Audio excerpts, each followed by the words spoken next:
Bonsoir. Bonsoir Alexandre Pasta, bonsoir à tous. Bienvenue dans votre best-of de la semaine. Ensemble, nous allons passer en revue l'actualité de ces 7 derniers jours avec les meilleurs extraits des invités de nos JT. Une semaine marquée par la performance historique de la Rocca Team qui s'est qualifiée pour le Final Four d'Euroleague, les commémorations du 8 mai, les grands prix qui lancent la saison touristique en principauté ou encore le pouvoir des plantes auront été évoqués dans nos différentes éditions, tout comme les futurs projets de la Société des Bains de Mer ou encore le salon Top Marque.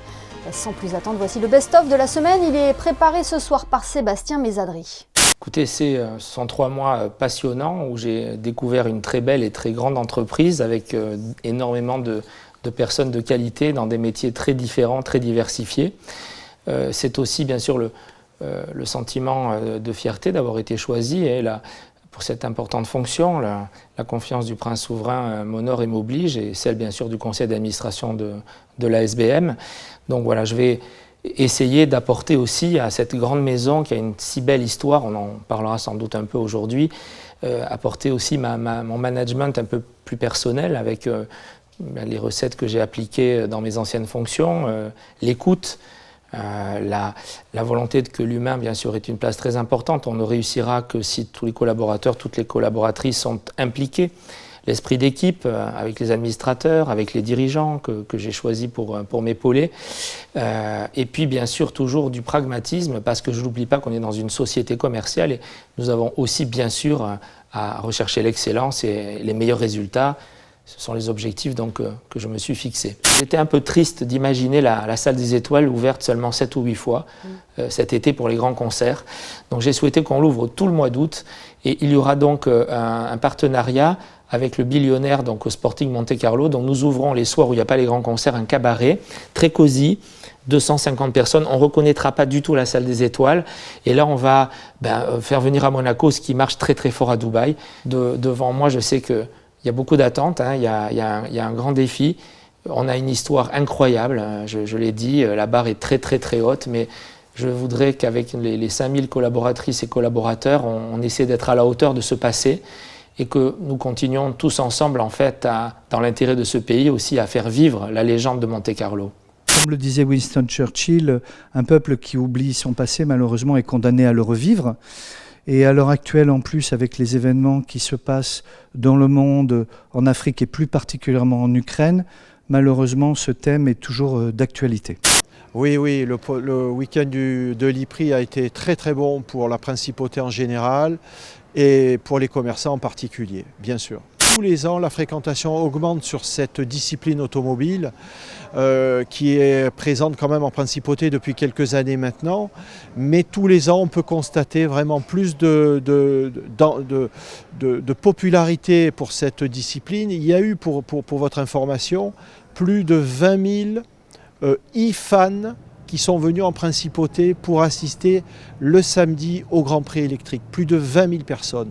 On peut vraiment ressentir depuis le début de l'année un nouvel élan sur le Rocher. Il faut quand même souligner que le Rocher reste un pôle touristique très attractif pour le tourisme. Pourquoi ? Il y a évidemment la maison souveraine, il y a le palais, nous avons évidemment le musée sonographique et en priorité, les gens veulent voir ça. Après, ils tournent sur Monaco, ils vont à la Condamine, ils montent voir le casino. Mais le Rocher reste évidemment un pôle très très important pour la principauté et pour son tourisme. Oui, le pari est réussi. Enfin, je suis toujours en train de repousser avec les équipes les limites, mais jusqu'à présent, nous sommes vraiment très heureux de cette 18e édition de Top Marque qui sera encore plus forte, plus imposante que l'année dernière. Et effectivement, comme vous l'avez dit, le Covid est passé par là, ça n'a pas été facile de rebondir. L'année dernière, nous avons réussi et cette année, nous confirmons avec une édition suralimentée. Ah oui, alors là, nous sommes vraiment très heureux d'accueillir Venturi, cette société monégasque qui viendra présenter en avant-première son module lunaire qui partira en 2026 avec SpaceX sur la Lune.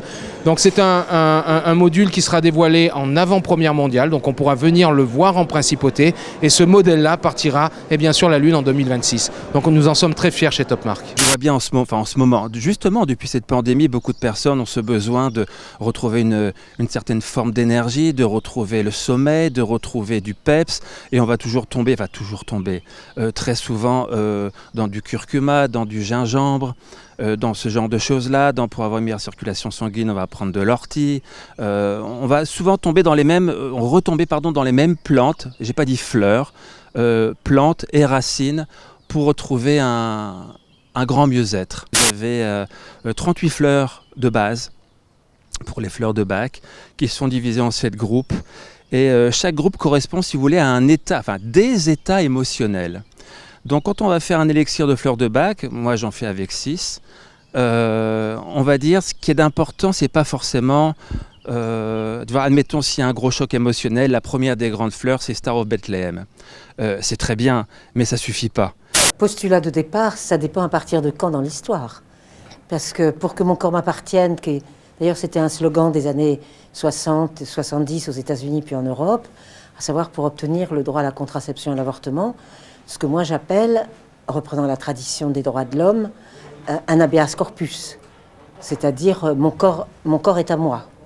Mon corps m'appartient, donc je peux décider ou non de faire des enfants, de choisir un moyen de devenir finalement ce corps-là, si vous voulez, au lieu qu'il soit dépendant de la nature qui va décider à ma place ce qui se passe et donc produisant des enfants sans que je puisse rien faire contre. Là, je vais maintenant, comme telle la révolution copernicienne, devenir moi, celle qui décide pour la nature que je suis. Ouais, c'était très émouvant pour plusieurs raisons, parce que j'avais beaucoup de proches dans la salle. Je crois que c'est la première fois que je joue devant autant de proches. À la fin, en partant de scène, à chaque rang, il y avait quelqu'un que je connaissais, donc c'était assez émouvant. Et aussi parce que j'ai commencé le théâtre il y a 10 ans. Quasi jour pour jour, et je crois qu'il y a un mois, cette présentation, j'ai fait une présentation de fin d'année parce que j'étais à l'Académie Régnier 3 et on a fait une présentation dans ce même théâtre il y a 10 ans et c'était un Shakespeare et je reviens 10 ans après avec un Shakespeare, donc c'était assez émouvant. Je suis persuadé qu'il y a de la chance qui se place parce que c'est rencontrer quelqu'un au bon moment. Il faut que la personne qui te voit en audition ou en concours se soit réveillée du bon pied, qu'elle soit d'une certaine humeur, quelque chose comme ça. Pareil pour moi, par exemple, qui vais passer le concours, dans quelle humeur je vais être ce jour-là. Est-ce que comment ça va se passer avec mon partenaire sur scène ou ma partenaire, comment je vais tenir le texte, comment je vais tenir leur écoute. C'est aussi correspondre au rêve de quelqu'un. Il y a quelqu'un qui décide de réaliser un film ou de monter une pièce. Et c'est un rêve sur plusieurs années, donc il faut aussi pouvoir correspondre à ce rêve-là. Et donc ça, c'est des choses qu'on ne peut pas forcément maîtriser, quoi. Toi, ce que tu peux maîtriser, c'est ton texte, ton audition, donner le meilleur que tu as en toi, et puis après, tous les autres facteurs que tu ne peux pas gérer qui se mettent en place. Donc je pense qu'il y a du travail, de la répétition, et un facteur de chance, quoi. Un facteur chance qui a plutôt bien réussi à Adrien De Witt. Le best-of est à présent terminé. Merci de nous avoir suivis. Prochain rendez-vous avec l'actualité lundi à 19h. En attendant, on se quitte avec les temps forts qui ont rythmé le mois de mai en principauté par le passé. Un flashback monté par Florence Amut. Passez une excellente soirée sur Monaco Info.